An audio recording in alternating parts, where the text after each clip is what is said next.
All right, everybody, welcome in. This is Eagles Talk exclusively on A2D Radio. We got game film to break down. Football is upon us. Let's go. If you love the Eagles, let me get a hell yeah! You love the Philadelphia Eagles, let me get a hell yeah! Philadelphia! All right, everybody, welcome in. This is Eagles Talk exclusively on A2D Radio, broadcasting live from the Real Talk Studios. Download it live on Facebook, YouTube, Twitter, Instagram, X. Download us wherever you get your podcasts, Spreaker, Spotify, Google Play, iHeartRadio, and iTunes. Hit that like, hit that subscribe, turn those notifications on.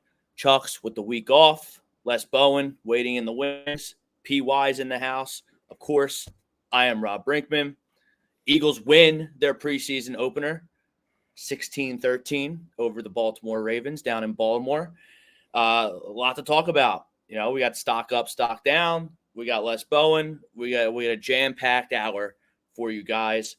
Let's just get right into it with our poll question. Each and every week, our poll question is brought to you by Baguio Breads, located in Mount Laurel, New Jersey, home of the best stuffed breads, tomato pies, sandwiches, cutlets, and meatballs. Mention A2D Radio for 10% off your in-store purchase. Got to be in the store. Tell them A2D Radio sent you. But PY, the most polarizing position over the last couple of years for this Eagles team has been linebacker. Brings us to our poll question tonight. Kobe Dean and Jeremiah Trotter both deserve first-team reps moving forward. Agree, disagree? Let us know what you think in the comments. We'll get to as many as we can, and then we'll get Les Bowen's take shortly. So, PY, why don't you take it away? Trotter played well. Kobe Dean kind of is what he is at this point. Do they deserve first-team reps? No. Like, it's nice that they played well. Like, I like that I saw something from Trotter, which is great. I like the fact that Kobe Dean looked decent as a pass rusher, which is something we're not surprised by. But as per usual, in pass protection or in passing plays or in passing coverage, he sucks. Like, he can't cover at all. Like, you're looking at a perfect score when you're throwing the ball and you're Nakobe D. Like, that's his weakness, which is fine. And like Trotter, once again, is like, it's great that we saw something from him, but there's a reason why these guys are playing in the second and third and fourth quarter, because they're depth guys as of right now. And while I was hoping for more out of Nakobe heading into his third year, and I don't expect much from him. It's the same thing with Jeremiah Trotter. If Jeremiah Trotter Jr. gives me good special teams play, I'm a happy camper. I'm not expecting him to start. I'm not expecting him to play a lot. It's the same thing with Nakobe. Like, I don't expect much from either of these guys. And I'm not going to lose my stuff because they had a decent showing at a preseason game. Like Nolan Smith had a good rep or two, which makes me excited because I know for a fact I'm going to need to see him. Like, I know the linebacking core is bad, but as of right now, your first team linebackers is going to be Zach Vaughn and it's going to be Devin White. Like, no matter any way you slice it, it doesn't matter what Kobe Dean does, doesn't matter what Jeremiah Trotter does. Those are your starters. And I'd rather not take reps away from my starters to give to guys because they flashed in some meaningless preseason games. Like, I get it. It's preseason. We want to overreact. It's the first time we're seeing the Eagles football again. You know, preseason makes people do stupid things.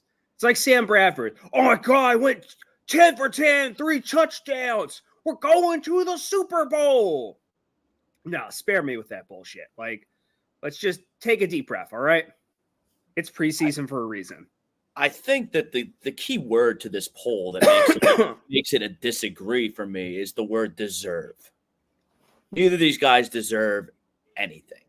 They're not even high draft picks, at least. No. The Kobe Dean, he was day 2. Trotter was what, 5th round, 6th round. this past year. So to say that they deserve first team reps, no, they don't deserve anything. They don't even deserve roster spots unless they really, pick up their pace of play. I did like Jeremiah Try. I did like he was explosive. He made some plays, 4 tackles and a sack, I believe were his final numbers. But the word deserve, makes it disagree. Now, if you want to give him some first team reps and see what they got in the joint practice with the New England Patriots this week and then the Jets coming in for the third preseason game, sure. But, they don't deserve anything. Like you said, Zach Bond, he seems to be kind of the apple of Vic Fangio's eye. He really likes him. And Devin White's just better than those two at this point in his career. So, no, they don't deserve. But, look, there's opportunity for these linebackers, these young linebackers that aren't big names in this league, at least not yet, to steal reps from Zach Bond and Devin White if they should play well. Beating out one of those guys is not some unreachable star. It's not. It can easily, it could happen. If there's an injury, if there's poor play, you need I don't care who it is, but they need a couple linebackers, to step up. And I don't really know how we're classifying Jalix Hunt. He's a linebacker, edge rusher, whatever. He's an edge rusher. He's an edge rusher, but he popped a couple times off the screen. Yeah, well, as well. He has explosive capabilities. He's an athletic freak, and you can kind of see why after Friday's game. You can see why Vic Fangio was falling out of his chair over this guy. It's going to take some time with him, but you can see why he wanted him. Because he has good bend, he's explosive off the jump. And, he's just a measurement freak. All right, let's bring who just happened to play at whatever, Sam Houston State, wherever he played. I don't even know. Yeah, exactly. That's basically it. If he played it anywhere else, he probably would have got more tape. All right, let's bring our good friend of the show, former Daily News beat writer for the Philadelphia Eagles, now enjoying retirement, Mr. Les Bowen. Les, welcome in. Hey, guys. How are you? Most retired guy ever. Yeah. You keep pretty busy for retirement there, Les. That's the way to do it, I think, but I don't do I don't do things that I don't want to do. Exactly. I don't want to go to Foxborough again for joint practices. I've done that, so I won't be there, Is that just like a snoot, are you just looking for stories at a joint practice, reaching, it can't be that. It's fun. They put a lot of the coaches put a lot of cred into that. They want to see, to them, it's like a preseason game, only they get to control instead of the referee being in control, they're in control. Right. They can stop things. They can say, okay, let's do this. Let's do a red. They have to agree with the other coaching staff, but let's do a whole red zone period here. Our ones against your ones. And it's very valuable. But, if you've done it, you've done it. And Foxborough itself is very, very weird. I don't know if you've ever been there, but it's like if the Eagles built a stadium in Hamilton, New Jersey or something, or Vineland. It's in the middle of nowhere. It's 45 minutes from Boston. In fact, usually teams and media often stay in Providence, Rhode Island, and drive up from there. What's the deal with that up there? Why did they do that? They built the stadium at a time when the NFL wasn't what it is today, and I think Boston wouldn't build the Patriots. It was before Kraft's ownership. I think it was Victor Kiam owned the Patriots, and they wanted a new stadium, and the people in Foxborough, for some reason, decided they would build this tiny little town in the middle of nowhere, decided they would build a stadium. And so the Patriots said, sure, we'll move there, and it's weird. It's one of the only professional sports team that represents an entire region instead of just being the Boston Patriots. Well, they were the Boston Patriots originally. Back in the day, they were. Yeah. But it's a good thing to do. I just don't need to do it. I've been to Providence. I've been to Foxborough. I don't really need to make that try if it's. But anyway, you have a poll question. We do. Probably the most polarizing position on this team for the last couple of years has been linebacker. They haven't been able to figure it out.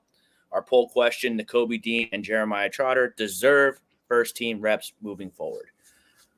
What say you, Les? I kind of agree with you guys. First of all, at this point, I'm going to let Vic Fangio figure out who deserves first-team reps. If there's one guy on that coaching staff that I kind of trust at the moment, it would be him. So, if he wants to give them first-team reps, fine. If he doesn't, fine. Everything you guys said is exactly right. Neither of them has. The thing Fangio said about Friday night was, remember, by the time they got in there, they were playing against other guys kind of at their level. They weren't playing, starters. They did look pretty good, and that's great that they did. It's interesting with the starters. I mean, I think Devin White is definitely going to be a starter. Nobody's going to push him out of that unless he gets hurt. Zach Bond, despite what I just said about trusting Vic Fangio, sometimes a coach gets enamored of what he thinks a guy can do. Zach Bond has never really been an inside linebacker, and he didn't look that good at it Friday night. So we'll see, if how all that works out. Sometimes it's hard to get a coach to see reality in these situations. And I remember a very, very long time ago when you were small children, Jim Johnson loved Mark Semino. Oh, Loved them. And you couldn't convince him that he needed to start Jeremiah Trotter on his second go-round with the Eagles over Mark Semino. And finally he did, and the Eagles went to the Super Bowl. But, it was hard because he loved – Trot wasn't nearly as mobile as Semino was. He couldn't – he wasn't as instinctive in some ways in terms of coverage. But the problem was Semino wasn't any good. He could diagnose what was happening, and he could get to where he needed to be, but then the running back would run over him or the pass receiver would Sean run past Foster, him. remember that one, Les? You were covering the team then in 03, It's like Jim Schwartz with all his Bills players. Yeah. Coaches get there's guys they like and there's guys they don't like. And Quez Watkins. Yeah, we'll see, but at this point, I'm going to let Vic pick the first team reps, but I am the Zach Bond thing, I'm kind of watching that because I haven't seen any indication that this guy's a linebacker. He's 27 years old. He's been in the league a while, and he's never been a linebacker. And it's kind of weird because Vic talks about, when you're trying to move James Bradbury to safety, he's talking about how, not very many guys make that move, but he can turn this special teams guy, an edge rusher, into a linebacker. Okay, I guess. So, if it's not, I think all of us going into this training camp were kind of saying what you said. It's going to be Devin White and Zach Bond as the starting linebackers here. Yep. At least on the inside. So, if let's just say your hypothesis is correct and Zach Bond doesn't work out, is it Trot? Is it Dean? Is it somebody else? What are they going to do? Well, I think Howie would like for it to be Dean. I think he's made that clear. So we'll see how that works out. But I don't know. They might need a linebacker still. Van Sumeren does nothing for me. I know he's probably a wonderful human being and works hard, and probably a good special teams player, but I don't see him out there. I don't know. I don't know if they have that guy. Dean looks like, and this is way premature, but Dean looks like a hell of a miss draft-wise. It was third round, but it was high third round, and it was a guy that was supposed to be better than that. It was supposed to be, what a bargain we got in the third round, which reminds me of their safety bargain several years ago, Kayvon Wallace, who was going to be the greatest. That was all anybody talked about from that draft. They got second round talent, fourth round. Holy crap! Well, I'm pretty sure Kayvon's out of the league right now. I don't know if anybody has signed him lately, but you know. So I don't know about Nakobe Dean. It would be great for the Eagles if Nakobe Dean worked out. I don't see Jeremiah Trotter Jr. as a starter, as a rookie, certainly, even though he has the pedigree and the instincts and all that. He's just not physically. He was a 5th-round pick for a reason, as you said. And now we'll see how all this works out. But I don't get deserve right now. I think Clint Eastwood once said there is no deserve or something like that in Unforgotten. Didn't he say that? Yeah. Anyway, yeah.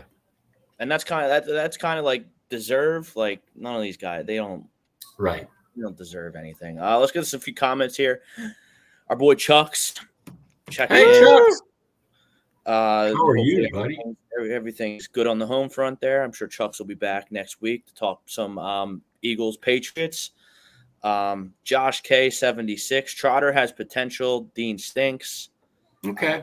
I don't want to get into thinking. I don't think we've seen enough of Dean to say he stinks. He's just like you have to be on the field to stink. Yes. Good point. Brian Daly's in the house. Check him out on the Hockey Happy Hour every Tuesday night here on A2D Radio. Depends on if it's first team rest and just practices or game situations. I think because it's preseason, worth seeing what they can do. Yeah, and I think Fangio has rotated guys in. I don't think he's like depriving them of anything. He's rotated guys all around. You saw Quinyon Mitchell play outside and inside. I don't think I don't think they're being repressed here or anything. I was very impressed with the Eagles' first-round pick. They look good. Boy, talk about going from famine to feast or something. Last year, they couldn't find 2 corners to see. They were signing guys off the street. Now they've got like so many, it's like, oh, who are we going to start? Oh my God, we've got like this guy, and this guy, and this guy. They're all good. Oh, what are we going to do? Yeah. And it wasn't really just him. It was the whole secondary. Yep. I thought played well. Speaking of the late round hits, like Keely Ringo, like when they made the pick last year, everyone kept saying, I don't understand it. He's just not that good. He got exposed when he was at Georgia. Looks good now. Looked good when he was on the field last year. Probably would have won a few more games if he played a bit more last year. Like he's going to be your – like imagine that. Like you get your CB2 of the future in the 4th round because they traded up all those picks to get him. Like they clearly believe in Keely Ringo. Like if your quarterback room for the next 5 or 6 years is him and Quinyon Mitchell, that's going to be a fun room. Yes. And I think there's an excellent chance of that. Yep. The Eagles' 2nd-round pick obviously didn't play on Friday. Cooper DeJean, he's got the hamstring injury. That's getting to a point now where – I'm sorry, I didn't mean to interrupt you, Robert. No, you're good. You just fill us in. Have you heard anything? Like what's going on? I haven't, and – you're getting to the point now where for a rookie, I don't care how smart he is, he's going to be way behind, when he comes back in, unless he shows up in Foxborough and is, but that's not, I haven't heard anything along those lines. I think, not that it's going to be a lost year or anything, but he's going to be starting out behind the 8 ball because once the season starts, it's really hard if you don't have a role. They're not like looking at guys in practice like, we got to play the so-and-sos this week. Well, while we're preparing for that, let's just throw Cooper DeJean in with the first team. No, that's not how it works. And it's a shame. I guess it was a pretty significant hamstring injury. I mean, it happened right at the start, right? And, it's the longer it goes, the less chance there is of him really making an impact. All right, let's get back to Friday. Do some stock up, stock down stuff. PY, why don't you start us off? Just your overall impressions of where this football team is at after watching, albeit a preseason game, but a game nonetheless. So stock up, Will Shipley. I thought he looked solid. He had the nice touchdown. Like he was good in pass protection. And He's good out in the slot. Like I liked what I saw from Will Shipley. Stock down any Eagles wide receiver who played that night. What was the longest play from scrimmage was 13 yards? Yeah. Not a good day if you're a John Ross truther. Not a good day if you're a Paris Campbell truther. And like Jimmy Kempski says, the wide receiver 3 is not on this roster. As much as I like the 5th round pick, what's his name? Johnny Wilson from Johnny Florida. Wilson. Johnny Wilson, yeah. It's a nice story. And like, sure, they'll probably use him in red zone packages, but like, I need a veteran. Like, I need someone out there. And the Texas A&M kid, Anaya Smith, I didn't see him at all. He is really. There's always one draft pick that 3 weeks in, people are like, "Oh my god, yeah, what did we do? This guy isn't." And so far, it's him. He hasn't had good practices. He didn't have a good game. I mean, maybe it all changes for him. I hope it does. But don't ask CJ. It's not there right now. And you're right. And Jimmy did write that, and I saw it. And I have to bow to his expertise there. I think, well, wide receiver 3, when you have Devontae and AJ, wide receiver 3 isn't a burning issue. But it becomes a burning issue if either of them gets hurt. Yeah, that was one of the main things Jimmy talked about. And then it becomes a burning issue real fast. Oh, yeah. You don't have anyone else. Yeah. Les, this one's for you. Les, who is Keely Ringo's player comparison? He reminds me of a faster Brandon Browner. You know, I haven't given any thought to that whatsoever. It's a great question. 6'2". He's a 6'2" corner. And that's almost a dying breed these days. I mean, that's almost like a Richard Sherman type corner, you know, not that he has that level of skill, but similar, you know, Richard Sherman was a 5th round pick, something like that. Yeah, 5th, 6th round. All those guys out there, they were all. Put them in the right scheme, and a big corner can be very, very, very effective. And I think that's kind of what we're seeing with Ringo. I don't think, you know, as a rookie, he had his moments. He also had some really awful moments. He's not a blazer. He's not going to run down the field 60 yards with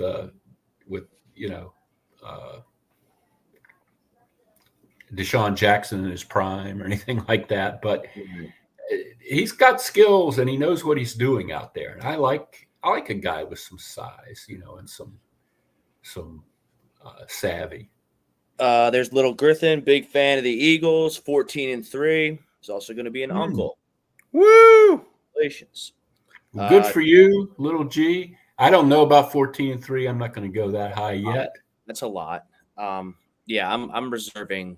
I'm sure we're going to have a show where we do the win-loss thing. Yeah. Even though I'm about 11 or 12 at the moment. I'm not going to go, you know. I mean, I think that's pretty darn good. I think that I'm fairly confident they're going to win the East, and then we'll go from there. Cowboys they're a train wreck. They're a walking, talking train wreck. What a shame. And every time Jerry opens his mouth, it gets like worse. Like he talked the thing that nobody talks about with Jerry. I mean, everybody's ready. You know, obviously the president isn't allowed to seek re-election because he's old, and he says weird things. Anybody listen to Jerry lately? He's just like, I don't know, like what he's like. He's got his 3 best players not under contract. Yes. And they somehow have no cap space. Yeah. Because he doesn't want to sign anybody. I don't get it. But how do you not have cap space if your 3 best players? Because you waited until you couldn't wait anymore. And now the buck is finally stopped and you can't do anything about it. Like his rationale, he said something like, this is several weeks ago, he wants to see all the cards played, you know, the other people sign. Well, that's exactly the opposite of what you do, because then you're letting other people set the market for you. Eagles did it. And that never works out well, you know, because the market doesn't go down very often for elite players. No. Like you can. There's just no reason to do it that way. You want to be the one that everybody else is like, okay, that's the benchmark now. You know? Well, I mean, it seems like he doesn't want to pay him to just lose in the first round. Yeah, I guess I can see that. But is there a team in terms of putting the cap aside, is there a team making more money than the Dallas Cowboys? No. What the hell? Yankees. What's funny is Jerry has never had any issue. Is that going to bankrupt him? I don't know. He's never had any issue paying his guys in the past, and now all of a sudden, he'd pay everyone. Like he paid like linebackers when they had one good year. Yeah. Now they won't pay Zeke Elliott. Dak. Yeah, right. They won't pay Zach. They don't want to pay CeeDee. We paid Devontae before they paid CeeDee. CeeDee got into the year 1 year prior to him, which is insane. Yeah. And then Micah's going to like reset the bank on defensive money next year. Right. That's going to be ridiculous.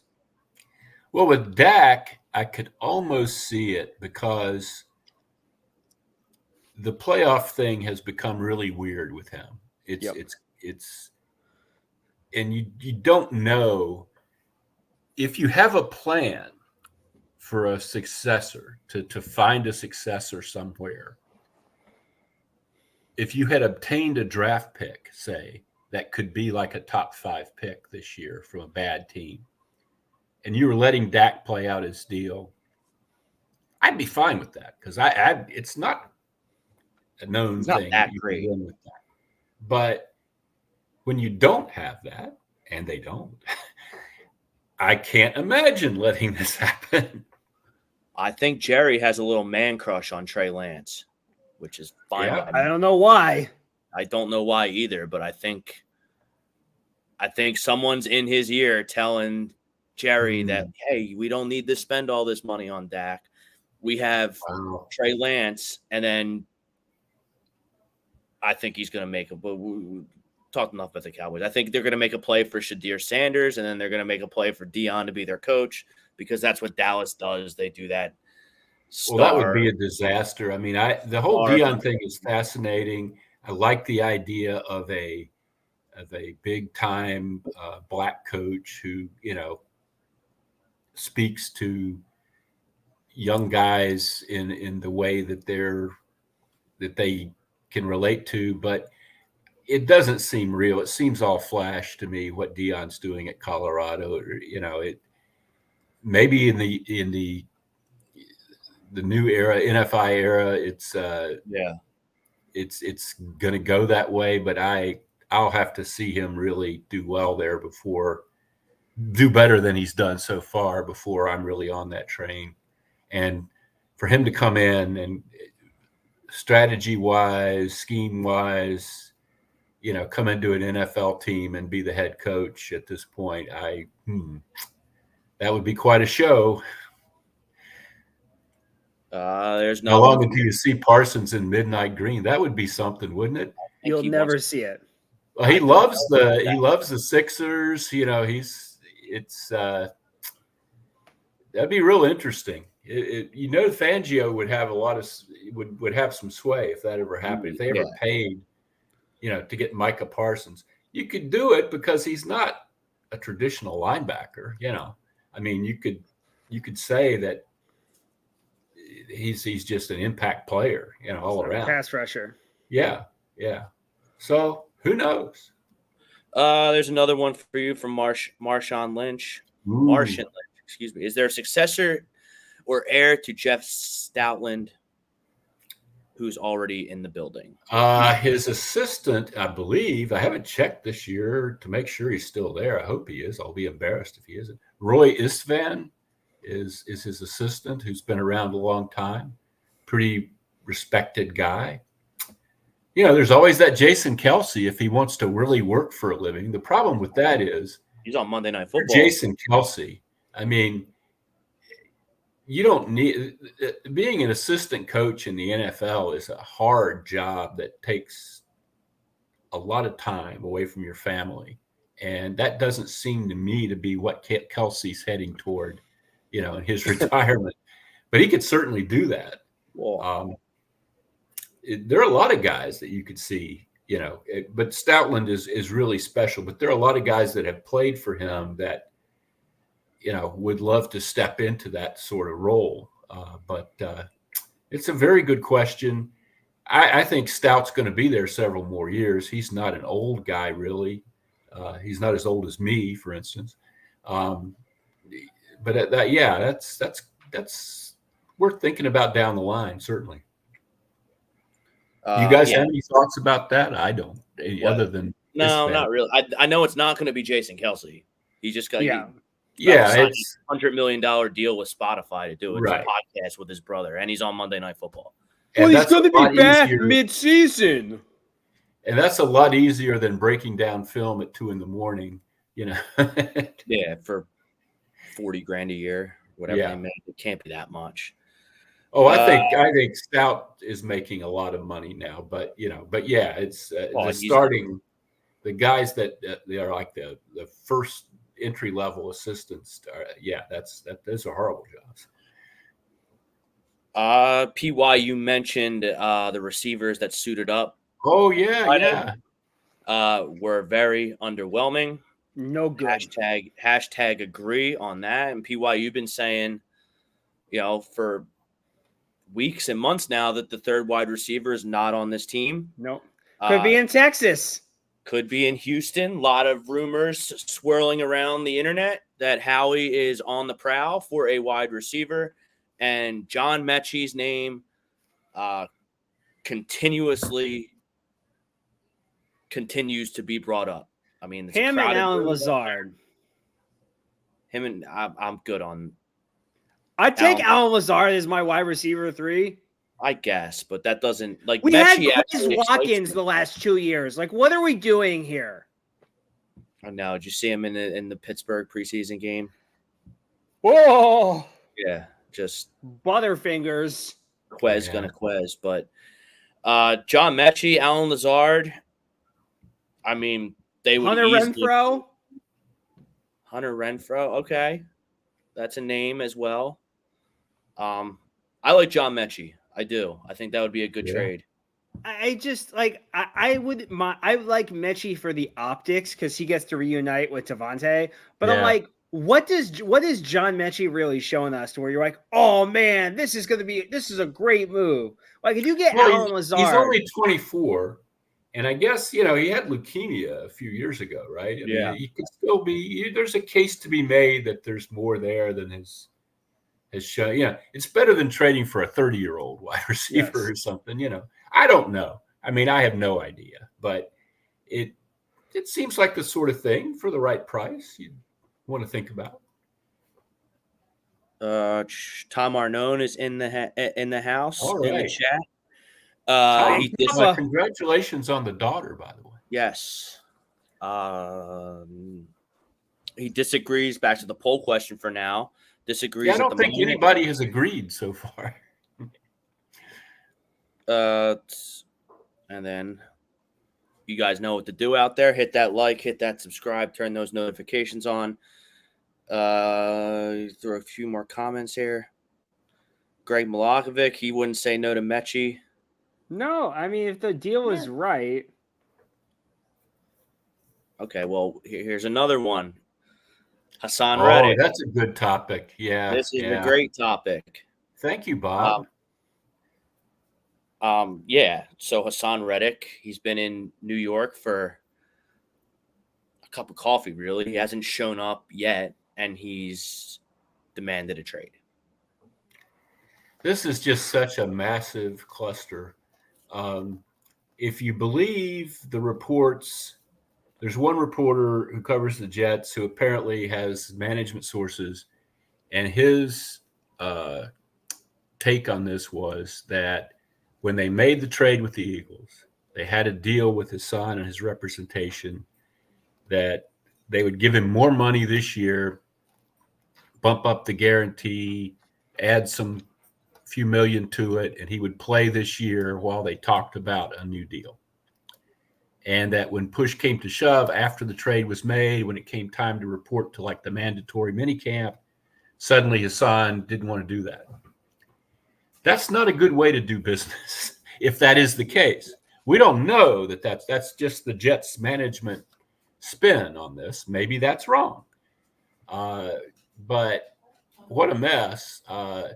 The way they do this stuff now, it used to be these fines that guys got for training camp were kind of like, if you eventually show up, they waive the fine. They can't do that anymore. That's it. I think it's in the CBA now that, these fines are fines, and he's losing a lot of money.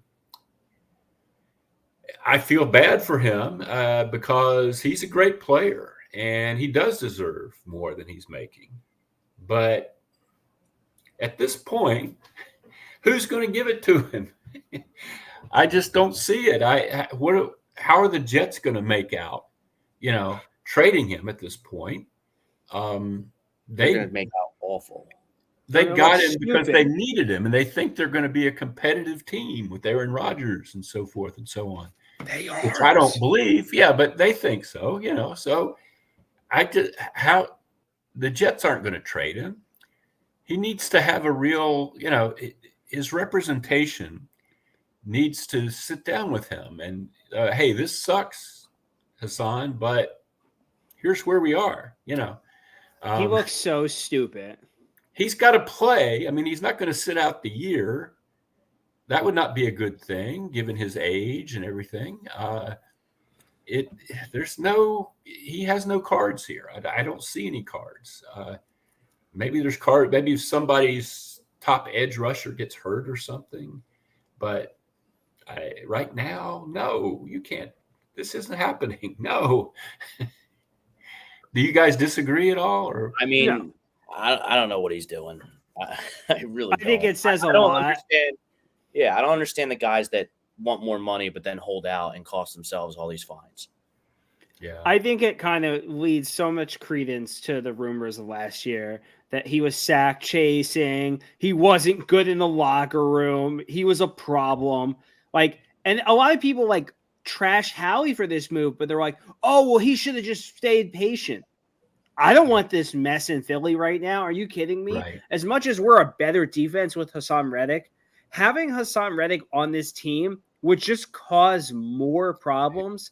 And this is not a problem I want around my young defensive players, like my Cooper DeJean, like my Quinyon Mitchell, like my Keely Ringo, Nolan Smith, Jalen Carter, etc.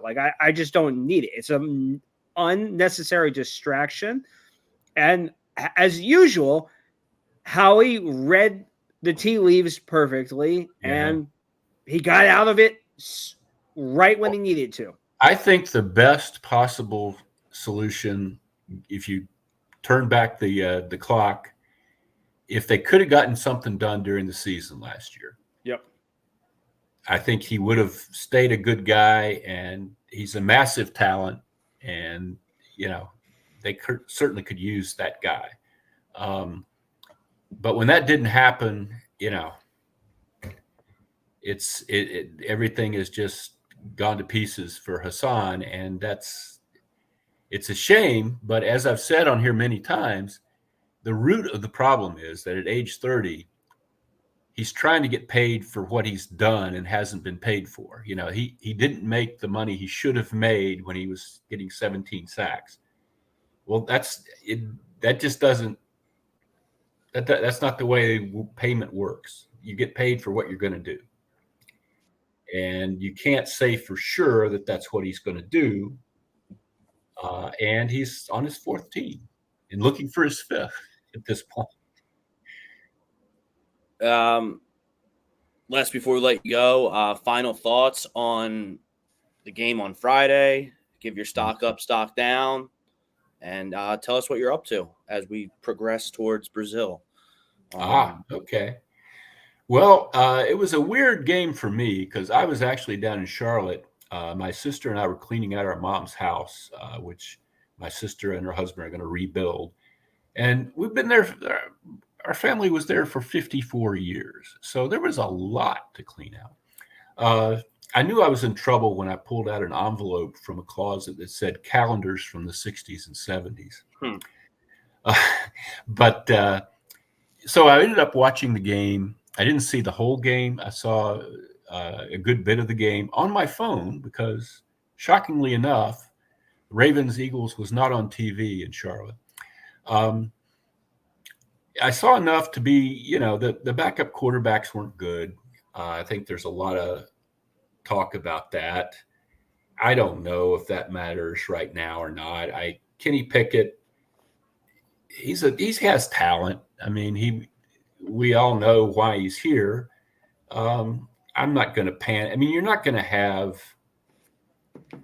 Unfortunately, great backup quarterbacks are hard to come by, and they aren't there very long because they can be starting quarterbacks usually. He's cheap and affordable. That's why he's here. And because Justin Fields was going to make like $20 million this year. That's why he's here. Yeah. I don't get too wound up about that. Shipley had a very nice outing. I liked his special teams work. That's what you're going to have to do if you're Will Shipley. And that's a very astute rookie that figures that out quickly, and I liked his other work as well.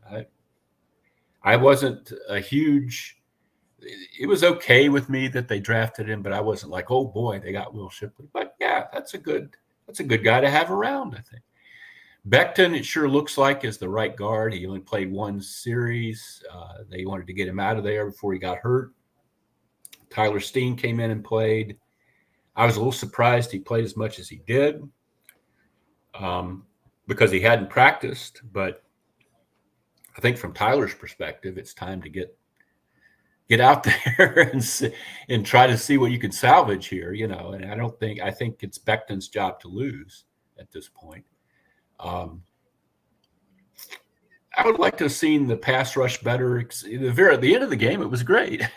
But there were times that, it's a preseason game. Who knows what's going on? But they don't game plan. That's part of the thing with the quarterbacks. They're not game planning this, But I didn't see anything terrible that made me say, oh, my God, this is going to be a horrible team. But I rarely have seen anything like that over the years in a preseason game. I didn't see anything that made me think, oh, my God, this is going to be the best team ever in the history of football either. It was a preseason game. I mean, going into Foxborough, like, what's your best educated guess on, like, how much – like, are we going to see Jalen in Foxborough? Or are we going to see Saquon in Foxborough? Or are they – I think a lot depends on how these joint practices go. Are they going to have 1 day or 2 days of joint practices? Just 1 day? They usually do 2 days. Yeah, but they've only got – the game is Thursday, right? They're not going to practice Wednesday and then play Thursday, I don't think. So it might be just 1 day of joint practices. But if they don't like what they see from the starters in the joint practice, you'll see them a good bit Thursday night. I think what we saw in the opener is still the case, where, as Fangio noted, the defense, a lot of new parts, all new coaches, new scheme, those guys need work. The offense, yes, there's a new coordinator and a new system, but it's 8 of the 11 are the same. It's not quite as big a deal for them to get a lot of reps in the preseason, especially if they do well in this joint practice. I think we will see them some. I think Nick wants to kind of keep the foot on the pedal a little more this year than in past years in preseason. But of course, if he gets anybody important hurt, then people will be wanting to have him fired. Right. All right, Les. Anything coming up? Writing anything for? I'm going to have to start writing stuff again, I guess, now that I'm back in town. I flew home from Charlotte today. I'm going to be PHLY. I think I'm going to be on with Anthony Gargano tomorrow morning, and I know it's a competitor, but I'm sorry. I'm just so popular. All right. And I will be writing off the joint practice and the second preseason game, which I don't think I'll have to watch on my phone. I can actually watch it in the privacy of my own den, and have blinding insights on how things are progressing. Yeah, and Anthony's fine by me. I worked with Anthony when he was on the midday show with Jason Martinez. Oh yeah. At all their on sites. He's a good guy. Cool. Tell him I said hi. I certainly will. Yes. Should remember. It's always great to be with you guys. I really appreciate the opportunity to do it. It keeps me young. There you go. Well, thank you, Les. You have a good week. You too. Bye, Les. All right. Les Bowen. giving us all his insights. Giving us all his insights. I have not given my. I mean, I think you guys kind of, between you and Les, PY, I think you kind of hit everything in stock up, stock down. DBs look good. Linebackers, we'll see. Shipley look good. Motion, stock up. Yeah, motion, stock up. Thank you. I've only been saying that for. And we actually played a motion play well with Avonte Maddox during the preseason. I was like, okay, we scouted it a little bit. There we go. I'm just trying to think if they missed that. I mean, not really. I mean, Nolan Smith looked good. I mean, Becton, that surprised me that, like, he's, like, in there as the starting right guard. Well, you need him to get live reps.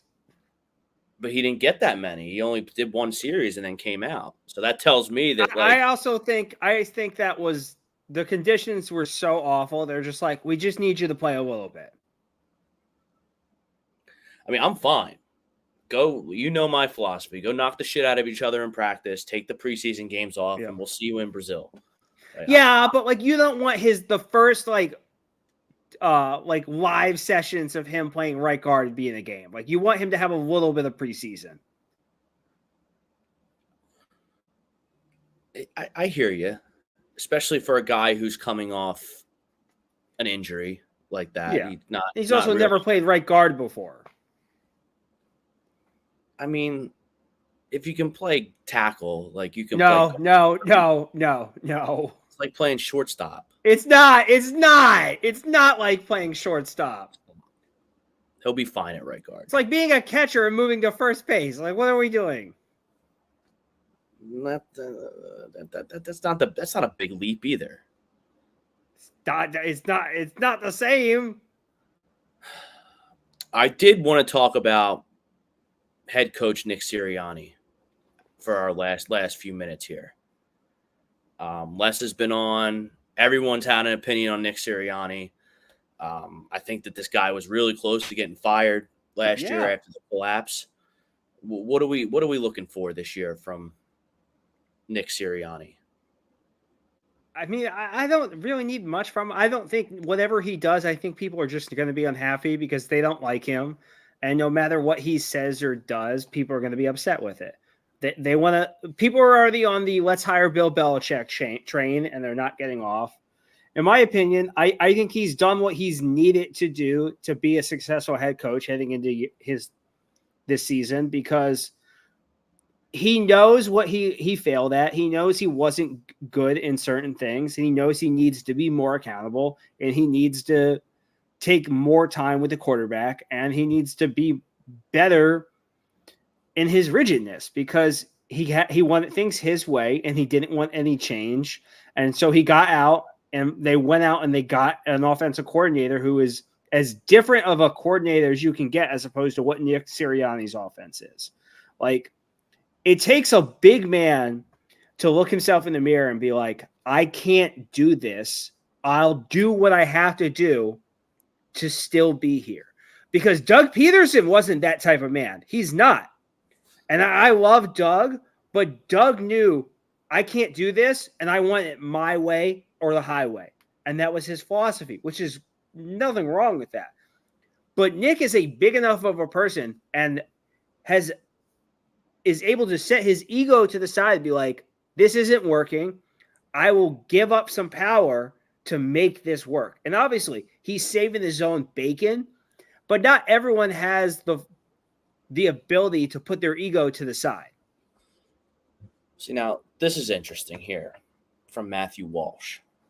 Do you think Kellen Moore could be promoted to head coach if things don't work out with Nick Sirianni? I don't really want to go down this road too much because if we're firing a head coach in season, that means we're a disaster. And there's way too many football players on this team for them to be a disaster. But so here's my question with that is that if we're a disaster and Nick Sirianni gets fired, and remember, Nick Sirianni is not the one calling the plays this season. This is not Nick's offense. This is Kellen Moore's offense. If if they are a cluster this season, it's because Kellen Moore's offense was a mess. It has nothing to do with Nick Sirianni. If Nick Sirianni gets fired, it's because of Kellen Moore. Like, if we're looking at a new head coach come next season, it sure as hell shouldn't be Kellen Moore, because Kellen Moore did not hold up his end of the bargain. Like, why am I putting him in a head coaching position? Because he did not help my head coach succeed. He's the reason he failed. Is it Kellen Moore? Would it be Kellen Moore's fault, or is maybe if it's his whole offense? Maybe the quarterback's not that good though. Yeah, but we that's a possibility. But once again, you're the coordinator. You put everything into this system, and you told them, "Well, if we're going to be successful, we got to run it my way." And it doesn't work out. Guess what? They're not getting rid of the quarterback. If they go 9-7, like Jay would have to go like 4-12 or something like that for you to be like, well, it's not Kellen Moore's fault. It's the quarterback's fault. True. And I think a lot of is being made of like this divide between Sirianni and Jalen Hurts. Like, they're cracking jokes on the goddamn golf cart a few days ago. What are we doing? Yeah. I mean, I'm not into that. Like, they don't like each other. They don't have a good relationship. I mean, when Jalen Hurts was running up and down the field in the Super Bowl against the Chiefs, almost winning the game single-handedly, it looked like they had a pretty good relationship then. They have I think they have a solid relationship. Things just weren't working out because they didn't want to change. And also, Brian Johnson may have had to call Nick Sirianni's offense, but Brian Johnson's finger on the pulse at times in situations probably just drove Jalen crazy. All right, 1st and 10 on the 20. What's it going to be? Oh, it's a screen pass to Julio Jones. Oh, man, Saquon or DeAndre Swift just ran a 45-yard toss play. This is great. What are we doing? Kenny Gainwell is getting the ball at 1st and 10 at the 6-yard line. What are we doing? Josh K, 76. I think if the season's total flop, all the coaches will get fired. I mean, probably because if it is a flop, that means like you're going you like went 4-12.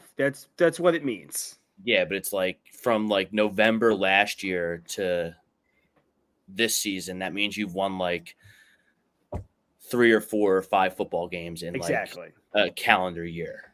Like, so, it would to clean house. To clean house, it would need the worst season in Eagles history, in my opinion. Like the number 1 pick type of season that would need. Nick needs to nurture the leadership in the locker room. Be a CEO coach. That's what I need from you. All right. Any closing thoughts, PY? Just keep doing what you're doing. Like I don't need any like life-changing things to happen in the Patriots game. If I could just see a little bit more from some of the younger guys, I'd be happy. Healthy. Yes, healthy. That's a great one. That's healthy. Line of the day. I don't want to see anything happen to where we're leading SportsCenter with turmoil. Let the Dallas Cowboys do that. Nope. And go Birds. Just go Birds. Barreling towards Brazil. I'm Rob Brinkman for PY. This is Eagles Talk. Next week, same time, same place. Peace out, everybody.